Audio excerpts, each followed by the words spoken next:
Bonsoir et bonsoir à tous mes amis qui sont sur les réseaux sociaux. Alors ce soir, nous allons parler sur les dons spirituels et aussi par la suite le fruit de l'esprit. Nous avons 21 dons spirituels.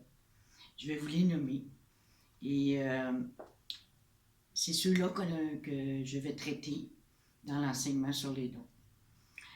Il y a 9 dons spirituels.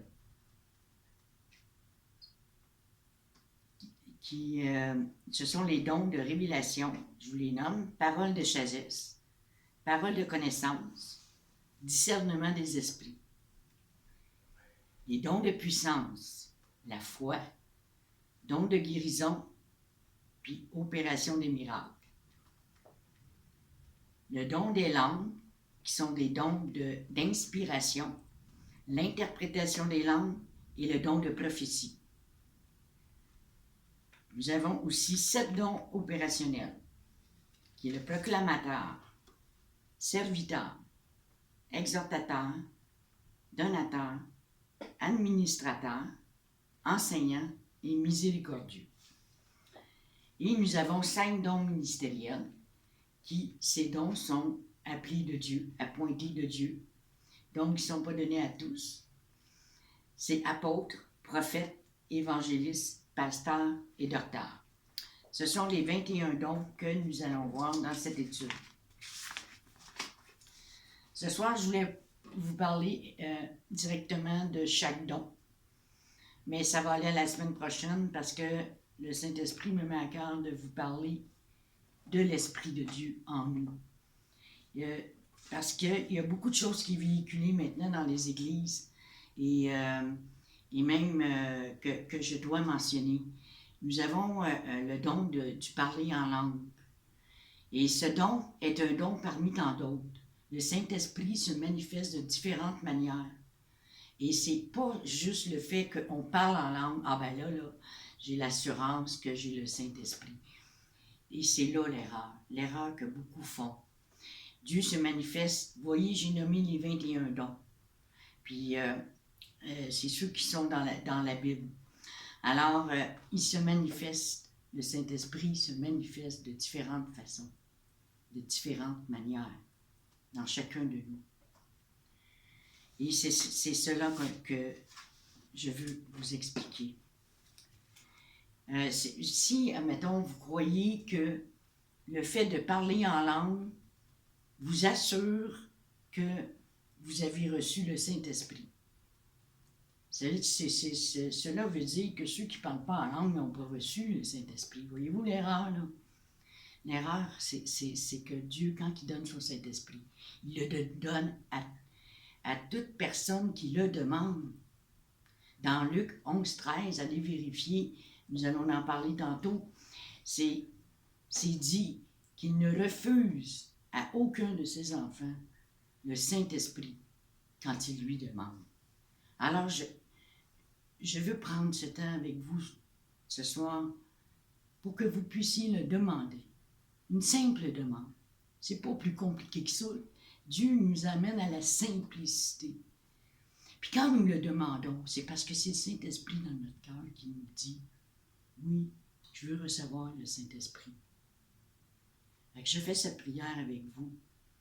Ô Saint-Esprit, viens habiter dans mon cœur, comme tu l'as promis dans ta parole, Seigneur, dans Luc 11, 13. Tu nous le dis, Seigneur, que si nous te le demandons, tu nous le donnes.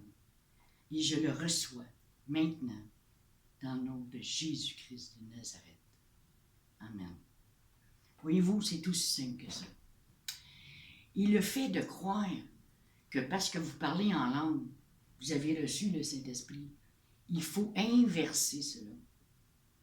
C'est croyez d'abord à celui qui possède les dons, qui est le Saint-Esprit. Croyez d'abord qu'il vient habiter en vous.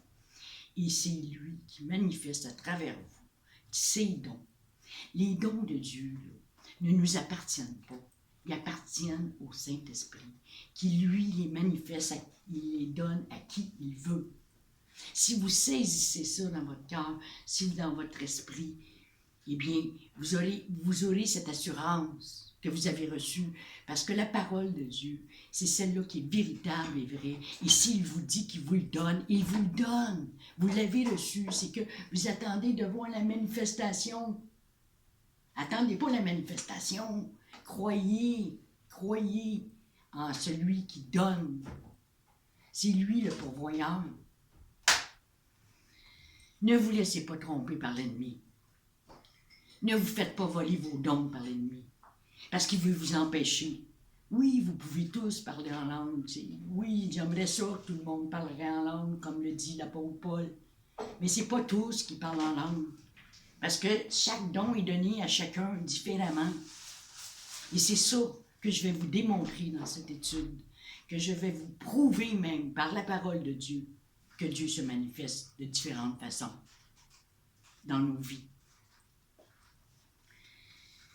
Parce que voyez-vous, une personne qui pense, là, bon, là, j'ai pas reçu, elle s'en va chez elle, puis elle dit, j'ai pas reçu le Saint-Esprit.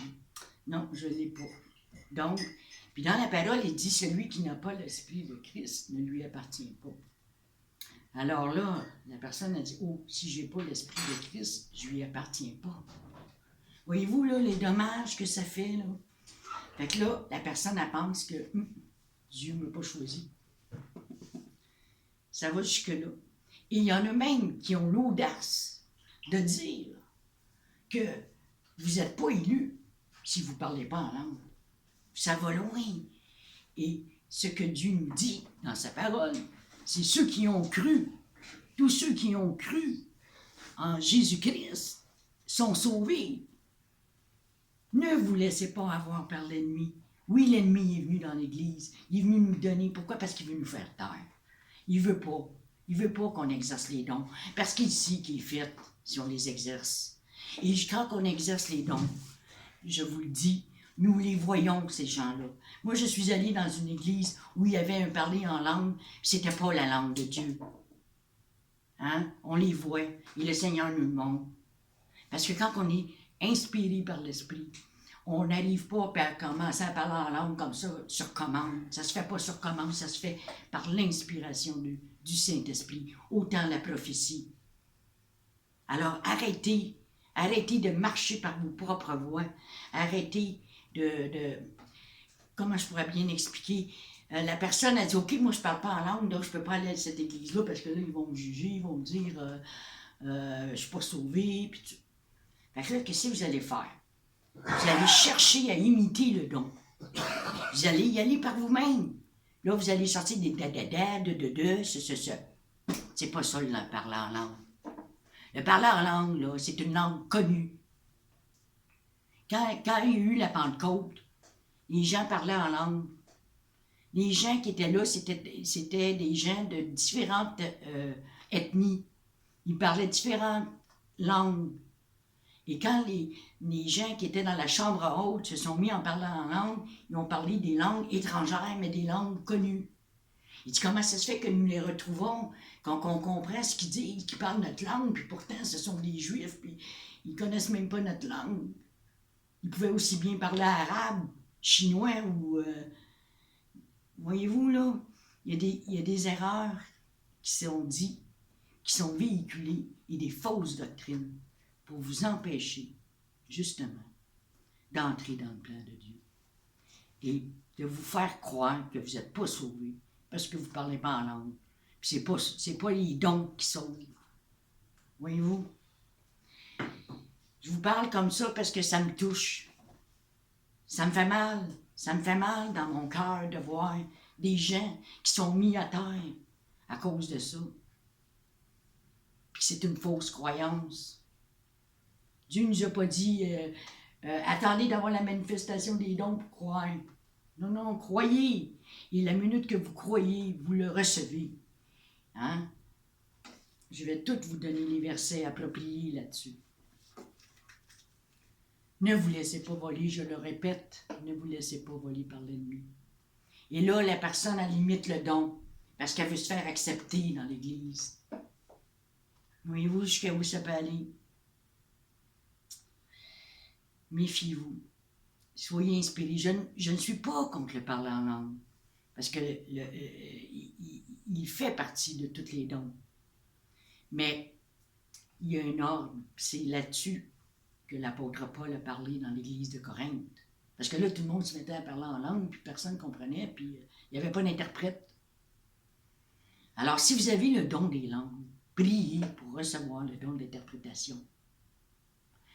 Ben, si je me mets, moi, à parler italien parce que je suis en Italie, parce que j'ai besoin de parler et d'exhorter quelqu'un qui est en face de moi, l'esprit va me faire parler italien. Je ne l'ai pas appris l'italien, mais il va me faire parler. C'est par l'esprit. Ça ne se fait pas sur commande, ça. Soyez inspirés de Dieu. Marchez par l'esprit. L'esprit, c'est pas un piton automatique qu'on pèse dessus. Puis qu'on dit non, non, c'est pas ça. Arrêtez. Je vous le dis, arrêtez. Repentez-vous. Repentez-vous de ce que vous dites. Parce que vous empêchez les gens d'entrer dans le royaume. Puis vous n'y entrez même pas vous-même, que le Seigneur dit. Excusez-moi.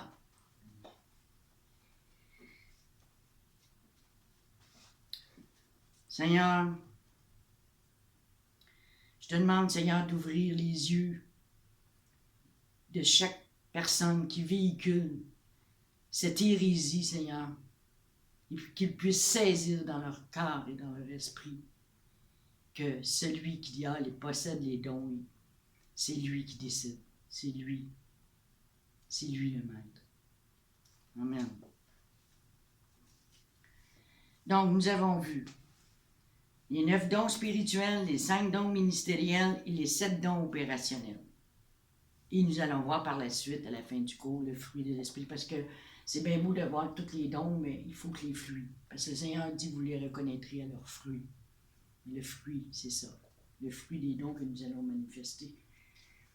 Et le plus important, en même que je parlerai en langue, ou que j'aurai tous les dons, si je n'ai pas l'amour, si je n'ai pas l'amour, je ne suis rien. Je suis comme une cymbale qui retentit.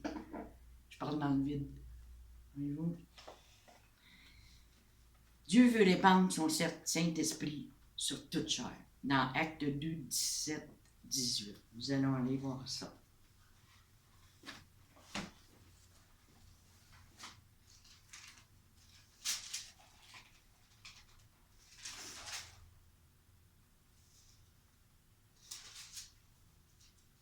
Dans les derniers jours, dit Dieu, je répandrai de mon esprit sur toute chair. Vos fils et vos filles prophétiseront. Vos jeunes gens auront des visions. Et vos vieillards auront des songes. Oui, sur mes merveilleux serviteurs et sur mes servantes.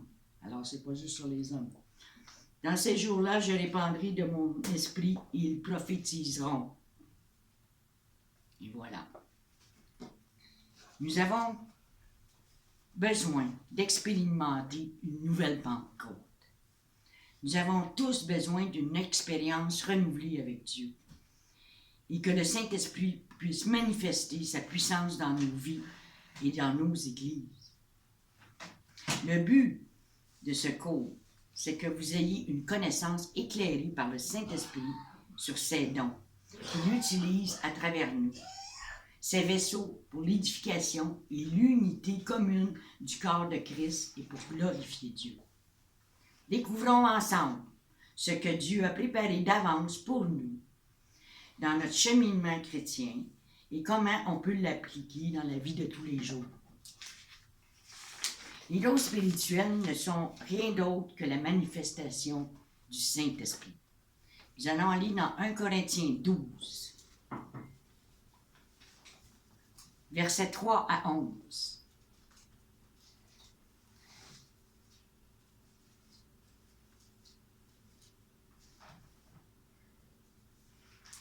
C'est pourquoi je vous déclare que nul, s'il parle par l'Esprit de Dieu, ne dit Jésus est anathème. Et que nul ne peut dire Jésus est le Seigneur si ce n'est que par le Saint-Esprit. Il y a diversité de dons, mais le même esprit. Diversité de ministères, mais le même Seigneur. diversité d'opérations, mais le même Dieu qui opère tout en tous. Or, à chacun, la manifestation de l'Esprit est donnée pour l'utilité commune. En effet, à l'un est donnée par l'Esprit une parole de sagesse, à un autre une parole de connaissance, selon le même Esprit, à un autre la foi, par le même Esprit, à un autre le don de guérison, par le même Esprit, à un autre le don d'opérer des miracles, à un autre la prophétie, à un autre le discernement des esprits, à un autre la diversité des langues, à un autre l'interprétation des langues. Un seul et même esprit opère toutes ces choses, les distribuant à chacun en particulier comme il veut. Alors c'est clair, c'est tout le même esprit. Fait que si vous voulez savoir les manifestations de l'esprit, oui, vous les voyez. Il y a plusieurs façons que Dieu nous parle. Lorsque nous avons reçu l'Esprit, celui qui possède les dons habite en nous. C'est pourquoi tous les dons sont latents dans la vie de tous ceux qui sont remplis de l'Esprit. Et la manifestation de l'Esprit est donnée pour l'utilité commune. Les dons, c'est pas pour nous. Les dons, c'est pour les donner aux autres, les faire partager aux autres, bénéficier. C'est l'une des raisons pourquoi nous avons besoin de nos frères et de nos sœurs. C'est à cause que nous ne possédons pas tous les dons. Alors là, nous avons besoin de nos frères qui ont un certain don pour nous aider aussi.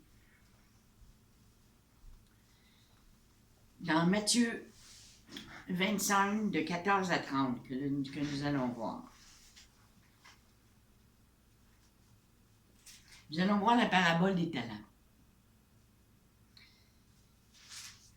Matthieu 25, 14 à 30.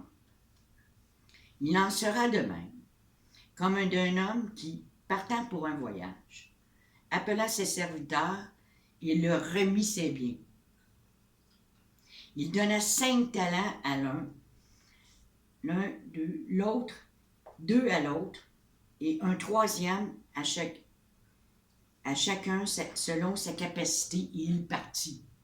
Donc, nous savons que le Seigneur est parti. Il nous a laissé des dons. Les talents, ici, il nous parle en parabole. Il parle au niveau terrestre. Mais il faut regarder cela aussi au niveau céleste. Aussitôt, celui qui avait reçu les 5 talents s'en alla, la fit valoir, et il gagna 5 autres talents.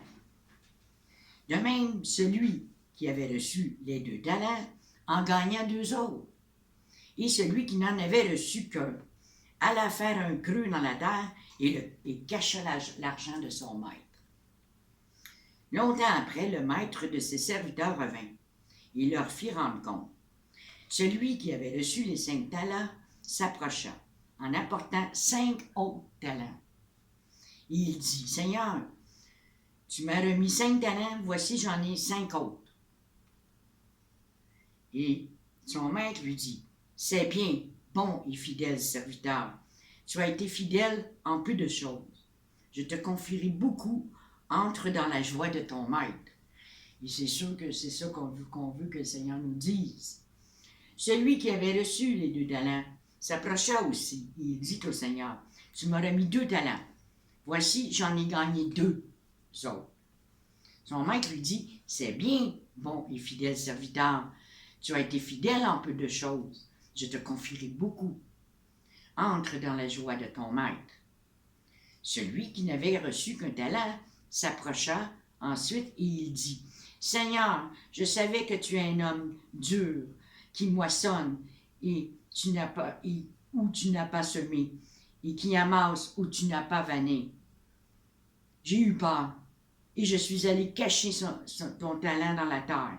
Voici, prends ce qui est à toi. » Son maître lui répondit, « Serviteur méchant et paresseux, tu savais que je moissonne où je n'ai pas semé, et que j'amasse où je n'ai pas vanné. Il te fallait donc remettre mon argent au banquier, Et à mon retour, j'aurai retiré ce qui est à moi avec un intérêt. Ôtez-lui donc le talent et donnez-le à celui qui a les 10 talents. Car on donnera à celui qui a, il sera dans l'abondance. Mais à celui qui n'a pas, on ôtera même ce qu'il a.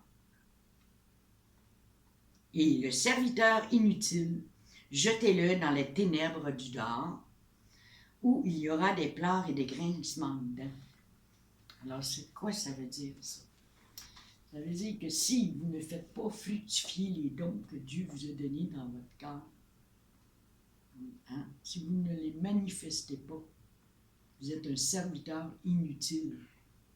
Et c'est ça que Dieu veut. Il veut qu'on fasse fructifier. Et comment on le fait fructifier? C'est en exerçant les dons. Et plus on va les exercer, plus le Seigneur va se manifester, plus le Saint-Esprit aussi, l'Esprit de Dieu, va se manifester en nous. Donc, c'est la multiplication. C'est l'exemple vraiment là, d'utiliser les dons. Quand même que vous en avez un, juste un, enterrez-les pas. Parce que dans chaque don, il faut que vous compreniez qu'il n'y a pas un plus petit don, car tous les dons du Saint-Esprit sont grands. Pourquoi? Parce que dans la manifestation des dons, l'Esprit est là. Jésus-Christ est présent dans le don. Fait qu'il n'y a pas de plus petit don. Voyez-vous? Il faut se rappeler que ce n'est pas nous qui possédons ces dons, mais ce sont les dons du Saint-Esprit. Nous n'utilisons pas nos dons spirituels, mais c'est l'Esprit qui utilise ces dons à travers nous. On est un vaisseau. Ce qui importe pour nous, c'est que nous recevions l'Esprit par la foi, dans un cœur purifié. Et dès lors, nous possédons l'Esprit habitant en nous. Et lui possède les dons. Voyez-vous? Mais comment on peut recevoir l'Esprit? Tout simplement le demandant. Alors demandez-le. Vous allez, aussitôt que vous le demandez, vous le recevez. Croyez-vous cela? Croyez-vous la parole de Dieu? Que Dieu ne refuse pas ses enfants qui le lui demandent.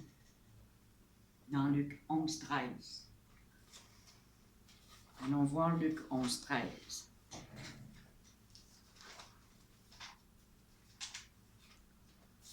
Qui est la preuve.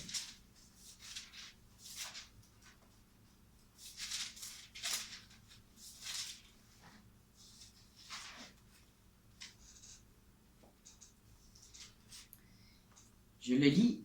Si donc, méchants comme vous l'êtes, vous savez donner de bonnes choses à vos enfants, à combien plus forte raison le Père Céleste donnera-t-il le Saint-Esprit à ceux qui le lui demandent?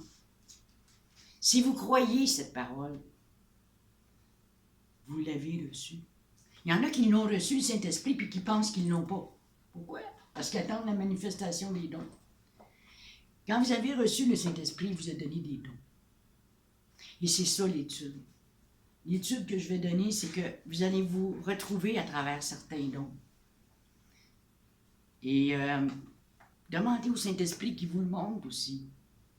Quel est votre don? Lorsque nous faisons l'expérience du baptême dans le Saint-Esprit, nous recevons le Saint-Esprit dans sa plénitude. Et le donateur s'est saisi en quelque sorte de notre vie.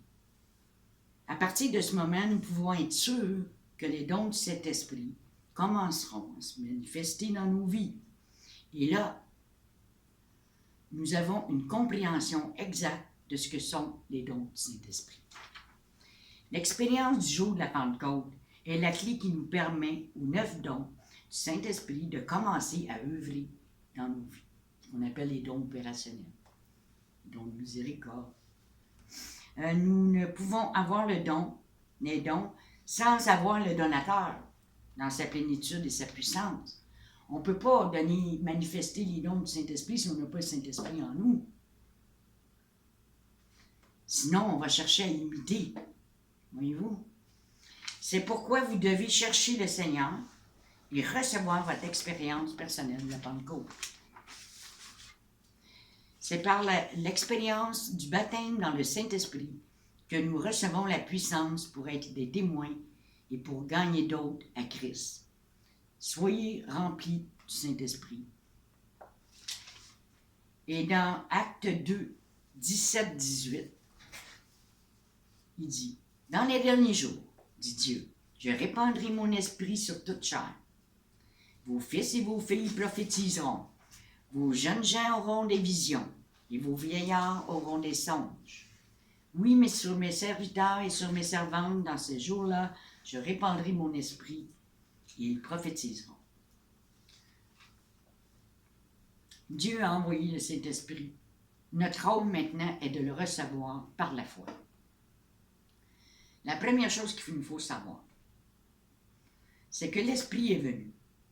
Et quand est-il venu? Le jour de la Pentecôte. Et depuis ce temps-là, il est ici. Maintenant, le Saint-Esprit se trouve partout. C'est cela la vérité. Où que vous alliez, debout, assis ou couché, le Saint-Esprit est sur vous et autour de vous. Il est partout. Il y en a qui disent, « Ah non, ça ça n'existe plus aujourd'hui. Ça c'est arrivé dans le temps des apôtres, c'est arrivé le jour de la Pentecôte. » Puis non, on n'a pas ça aujourd'hui. Mais détrompez-vous, parce que le Seigneur a donné ses dons jusqu'à son retour. Et à ce que je sache, il n'est pas revenu encore, à moins que je l'ai manqué. Bon, et je ne crois pas l'avoir manqué, parce qu'il n'y a pas personne qui est parti autour de moi, là. Le Saint-Esprit est venu parce que Jésus a été glorifié. Avant la Pentecôte, l'Esprit n'était pas encore donné. Il fallait que Jésus monte, qu'il ressuscite, qu'il s'assied sur son trône, puis qu'il envoie l'Esprit en nous. L'effusion du Saint-Esprit est la preuve que Jésus a été glorifié. C'est uniquement sur cette base que nous tous qui sommes sauvés pouvons recevoir le baptême dans le Saint-Esprit. Dans Acte 2, 33. C'est le Saint-Esprit qui est sur terre depuis le jour de la Pentecôte. Ce qu'il nous reste à faire, c'est simplement de le recevoir par la foi, tout comme le salut par la foi. Nous avons reçu le salut, nous avons cru, et parce que nous avons cru, nous avons reçu.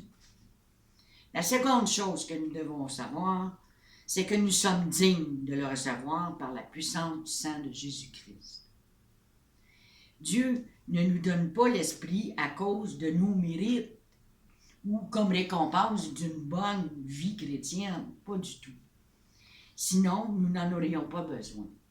Si on pourrait être capable de le faire par nos propres moyens, on n'aurait pas besoin des dons. Mais c'est une puissance que Dieu donne à ses enfants. Beaucoup de chrétiens peuvent se croire dignes d'entrer dans le ciel s'ils devaient mourir en l'instant même et de marcher sur les rues pavées d'or, mais ils ne croient pas être dignes de recevoir le Saint-Esprit tout de suite. C'est là la grande erreur. Dieu veut que vous receviez le Saint-Esprit aujourd'hui, maintenant. Il ne veut pas que vous attendiez un jour de plus sans recevoir cette puissance. La plupart des gens pensent que le temps favorable de Dieu est plus tard. Écoutez ce que dit l'Écriture à ce sujet, dans 2 Corinthiens 6, 2.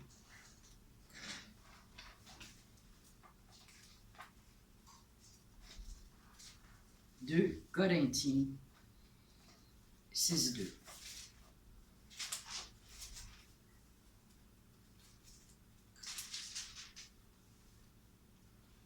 Car il dit, « Au temps favorable, je t'ai exaucé. Au jour du salut, je t'ai secouru. Voici maintenant le temps favorable, voici maintenant le jour du salut. » C'est maintenant. Aussitôt vous avez cru, puis que vous demandez le Saint-Esprit, vous recevez le Saint-Esprit en vous, c'est là, vous marchez par l'Esprit.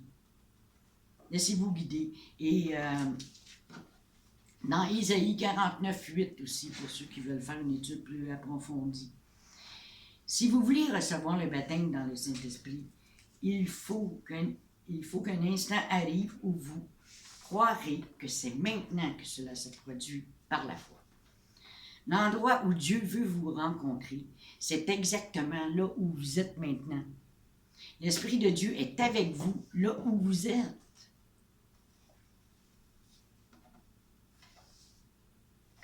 Dans Marc 11, 24. Je me dois de vous donner ces versets-là. Pour pas que vous pensiez que tout ça sort de ma tête. Fiez-vous à ce que la parole dit. Et non à ce que les hommes vous disent. Marc 11, 24. Vérifiez même ce que moi je vous dis. Soyez des disciples de Béry. Vérifiez les Écritures.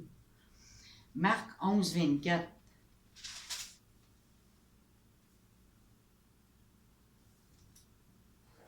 C'est pourquoi je vous dis, tout ce que vous demanderez en priant, croyez que vous l'avez reçu et vous le verrez s'accomplir. Voilà la parole de Dieu. Croyez. Et si vous vous demandez selon la volonté de Dieu, c'est certain qu'il va l'accomplir. Le baptême dans le Saint-Esprit est dans la volonté de Dieu. Le grand problème de la plupart des chrétiens, c'est qu'ils attendent de parler en langue, et en fait, cela n'est pas juste un signe que vous avez reçu le Saint-Esprit. La Bible nous enseigne d'une façon claire que le parler en langue et le baptême de l'Esprit n'est pas le parler en langue. Voyez-vous? Et c'est ça qui est malheureux. Vous vous laissez voler. Si tout d'un coup, vous vous mettiez à parler en langue, je vous donne un exemple. Croiriez-vous que vous avez été baptisé dans le Saint-Esprit? La majorité vont me répondre oui. Mais le problème, c'est ça. Le problème, c'est que faut renverser complètement l'ordre établi par la parole de Dieu. Vous voulez parler en langue et ensuite croire la parole de Dieu. Nulle part dans la Bible, il est dit qu'il faut d'abord parler en langue et ensuite croire que nous sommes baptisés par l'Esprit. Il n'y a aucun verset qui parle de ça. Mais par contre, il y en a un qui dit, dans Marc 16, 17, « Voici les miracles qui accompagneront ceux qui auront cru. Ils parleront de nouvelles langues. » Dans Marc 16, 17. Allons vérifier. Nous sommes déjà dans Marc.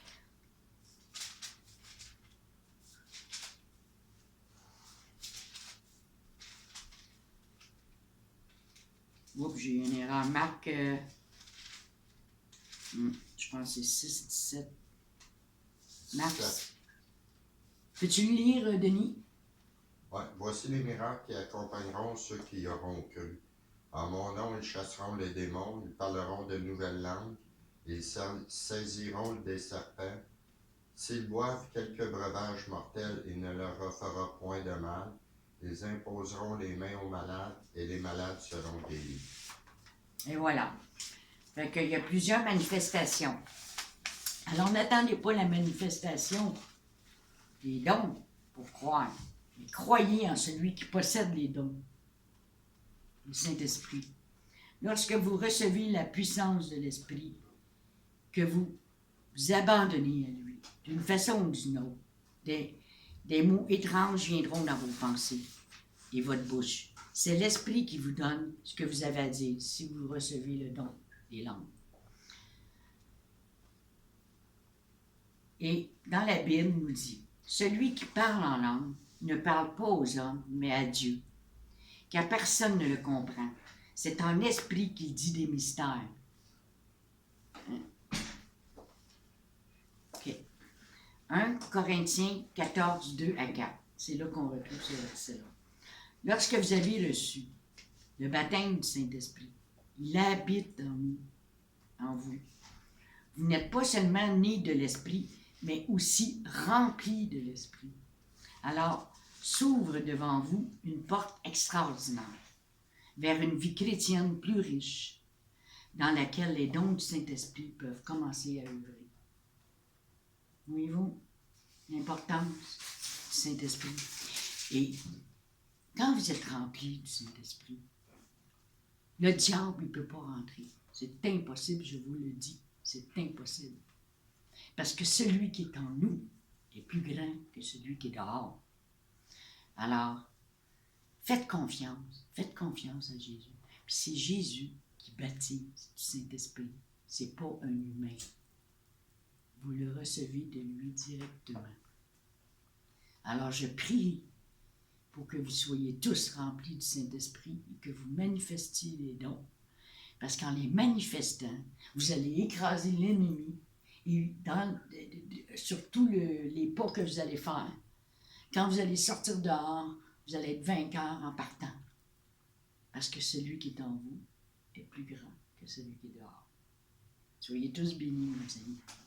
Au revoir.